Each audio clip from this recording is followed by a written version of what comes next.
Congress party రాష్ట్ర గ్రంథాలయ chairman Riyaz గారు మనతో పాటు ఉన్నారు. ఆయన కాంగ్రెస్ పార్టీలో ఎన్నో ఏళ్ల నుంచి కూడా సేవలు అందిస్తున్నారు. ఏదైతే అంశం అమిత్ షా చేసినటువంటి ఒక అంబేద్కర్ మీద చేసినటువంటి ఒక విమర్శ ఈరోజు దేశవ్యాప్తంగా కూడా చర్చనీయాంశమైంది. ఆయన చేసిన వ్యాఖ్యలు వెనక్కి తీసుకోవాలి, ఖచ్చితంగా ఆయన బర్తరాజ్ చెప్పాలి, దేశానికి ముందుకు వచ్చి క్షమాపణలు చెప్పాల్సినటువంటి బాధ్యత ఆయన మీద ఉంది. ఒక పాలన సాగించేటువంటి నాయకుడు మాటల తీరు ఇదా అని చెప్పేసి కూడా ఇటు దేశం వ్యతిరేకిస్తుంది, ఇటు ఇండియా కూటమి కూడా వ్యతిరేకిస్తున్న నేపథ్యంలో అసలు ఎందుకు ఇవాళ ర్యాలీ చేస్తున్నారు, ఈ ర్యాలీ అంతరార్థం ఏంటి, ర్యాలీ ఎక్కడి వరకు కొనసాగుతుంది, మరి అంబేద్కర్ జరిగినటువంటి దీన్ని ఏదైతే ఆయన విమర్శ ఉందో అవమానంగా తీసుకోవాలా లేదా బీజేపీ పార్టీ వ్యతిరేకతగా దీన్ని భావించాలా, ఇలాంటి అనేక అంశాల గురించి కూడా తెలుసుకునేటువంటి ప్రయత్నం చేద్దాం. నమస్తే సార్.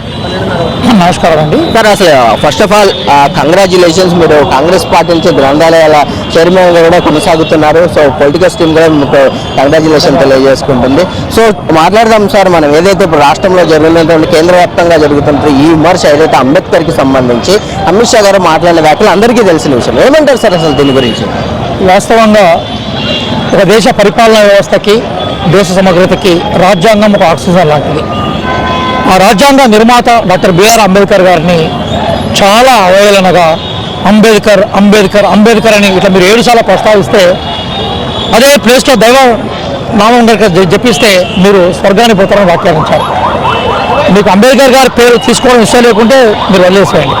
కానీ మీలాగా మేము మోడీ మోడీ మోడీ మేము అనలేము. ఎందుకు అనలేమంటే అంబేద్కర్ అంబేద్కర్ అంబేద్కర్ అనే పేరును మేము ఎందుకు ఉచ్చరిస్తామంటే భారతదేశంలో స్వతంత్ర ఉద్యమ ఫలితాలని ఏ త్యాగదనులు అయితే భారతదేశానికి ఇచ్చారో దానికి స్ఫూర్తి రాజ్యాంగం. రాజ్యాంగం భారత ప్రజలకు సామాజిక న్యాయాన్ని, ఆర్థిక న్యాయాన్ని, రాజకీయ న్యాయాన్ని అందజేసింది. ఆ ఫిలాసఫీని రూపొందించింది డాక్టర్ బిఆర్ అంబేద్కర్ గారు. మరి బిఆర్ అంబేద్కర్ గారిని మనం గౌరవించడం అంటే భారత రాజ్యాంగాన్ని గౌరవించాం, భారత రాజ్యాంగాన్ని గౌరవించడం అంటే భారతీయతను గౌరవించడం, భారతీయతను గౌరవించడం అంటే భారతదేశంలో కలిసిమెలిసి జీవించే విధానాన్ని గౌరవించడం. ఆ కోపంలోనే కాంగ్రెస్ పార్టీ భారతదేశంలో పబ్లిక్ సెక్టార్ తీసుకొచ్చింది, రిజర్వేషన్ అమల్లో తీసుకొచ్చింది. కానీ పబ్లిక్ సెక్టార్ రిజర్వేషన్ అమలు ద్వారా ఏ ఉన్నత వర్గాలకు, ఏ ధనికులకు అయితే నష్టం జరుగుతూ ఉందో ఆ ధనికులకు, ఉన్నత వర్గాలకు ప్రాతినిధ్యం వహిస్తున్న పార్టీ బీజేపీ. కానీ అంబేద్కర్ గారి పేరును మొత్తం భారతదేశం మొత్తం ఉచ్చరించడం, అంబేద్కర్ గారి దైవ సమానంగా మేము చూడడాన్ని మోడీ షా బృందం ఒప్పుకోలేకపోయింది. ఆశ్చర్యం ఏంటంటే ఇప్పటివరకు కూడా ఆయన వ్యాఖ్యానించి వారం దాటింది, కనీసం బయటకు వచ్చి ప్రాయచిత్తం వ్యక్తం చేయలేదు, తను తప్పైనట్టుగా చెప్పలేదు.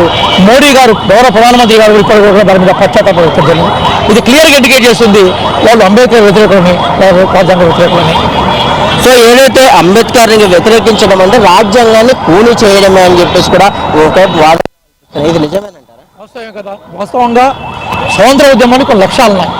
ఆ లక్ష్యాలన్నింటినీ ఆ రోజుల్లో మనకి సమాజాన్ని అర్థం చేసుకున్న గొప్ప ఇంటెలెక్చువల్ అంబేద్కర్ గారు భారత రాజ్యాంగంలో చేర్చారు. కానీ భారత రాజ్యాంగాన్ని అమలు చేయడం అంటే ఏంటి? భారతదేశం యొక్క స్వతంత్ర ఉద్యమ ఫలితాలని ఫలాల్ని అందజేయడం. అలాగే భారత రాజ్యాంగం చాలా క్లియర్గా వీ ద పీపుల్ ఆఫ్ ఇండియాని ప్రజలకు అంకితం చేసింది రాజ్యాంగాన్ని. అలాగే భారత రాజ్యాంగంలో ఉండే సామాజిక న్యాయం మేమెంతో మాకంతా అనే వాటాను నిజం చేస్తూ ఇంజెక్ట్ చేసిన బేసిక్ అంశం. కాబట్టి మనం భారత రాజ్యాంగాన్ని గౌరవించడం అంటే భారత రాజ్యాంగాన్ని రూపొందించిన డాక్టర్ బిఆర్ అంబేద్కర్ గారు గౌరవించడం కాదు. ఎందుకంటే అంబేద్కర్ గారు ఒక వ్యక్తి కాదు, ఆయన ఒక గొప్ప శక్తి, భారతదేశం యొక్క ప్రజల యొక్క ఆత్మ, భారత ప్రజల యొక్క ఆయన ఆకాంక్ష.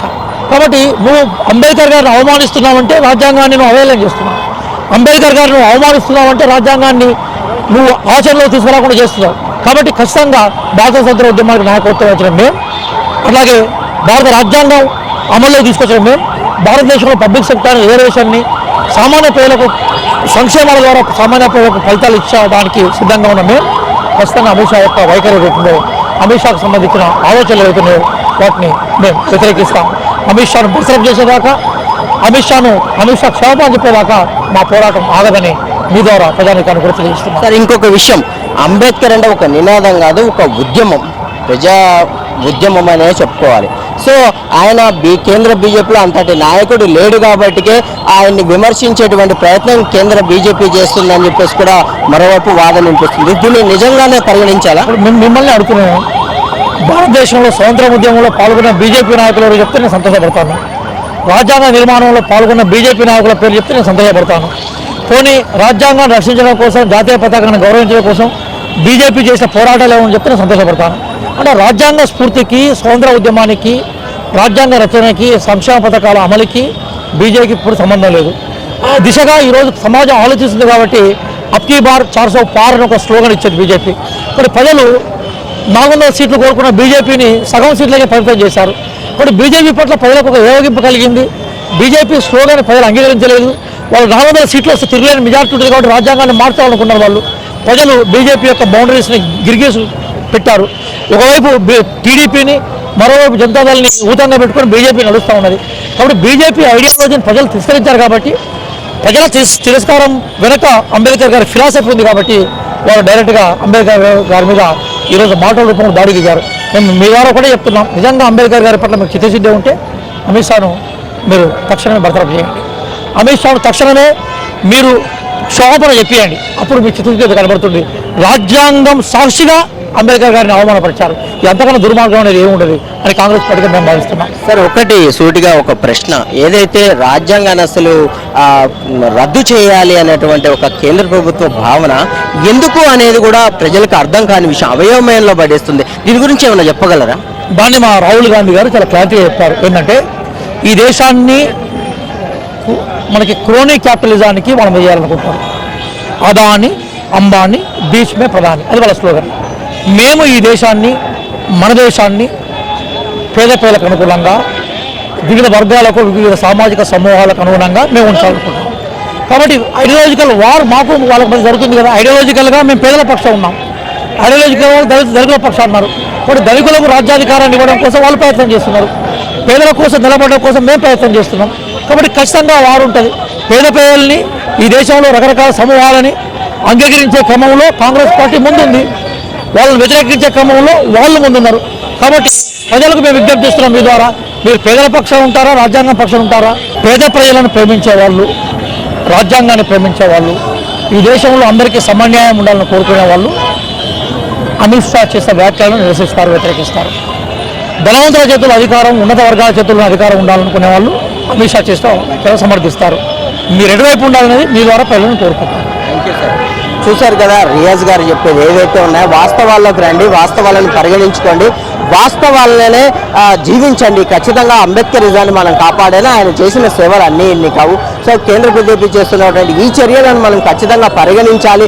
దేశం అన్నీ కూడా చూస్తుంది. ఖచ్చితంగా ఇలాంటి చర్యలను ఖచ్చితంగా తిప్పికొడతాం. ఇండియా కూటమి దీని మీద పోరాటం చేస్తుంది. అంబేద్కర్ని, ఇటు రాజ్యాంగాన్ని, ప్రజా సంక్షేమాన్ని కాపాడడంలో కాంగ్రెస్ పార్టీ ఎప్పుడూ ముందుంటుంది. ఎందుకంటే కాంగ్రెస్ పార్టీ ప్రజా పార్టీ కనుక మేము తదుపరి చర్యలు కూడా అదే విధంగా ఉంటాయని చెప్పేసి కూడా బేషరత్గా కూడా ఆయన క్షమాపణ చెప్పాలని చెప్పేసి కూడా వారు కోరుకుంటున్న నేపథ్యంలో చూద్దాం మరి రాష్ట్ర రాజకీయాలు కానీ ఇటు కేంద్ర రాజకీయాల్లో ఎలాంటి ఒత్తిడి ఉంటుంది, కేంద్రం అంబేద్కర్ని విమర్శించిన తీరుపై దిగి వస్తుందా లేదా అనే విషయాల గురించి కూడా పూర్తిగా ఇక ముందు కూడా తెలియాల్సింది. సో ఇది ఇప్పటి వరకు అప్డేట్. కెమెరామెన్ జయతో Narasimha reporting from. Please subscribe to the channel and download the Politicos app from the links in the description.